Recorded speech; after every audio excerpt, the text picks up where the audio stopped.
খবর কাগজ নিয়ে বসে পাতা উল্টাই রে বারান্দায়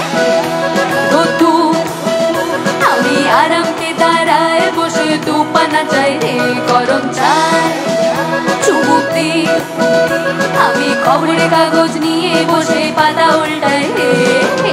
কলিং এর ঘন্টা শুনে ছুটে গিয়ে দরজা খুলি কলিং এর ঘন্টা শুনে ছুটে গিয়ে দরজা খুলি দারোয়া দাঁড়ায় এসে তোমার দেখা নাই তোমার দেখা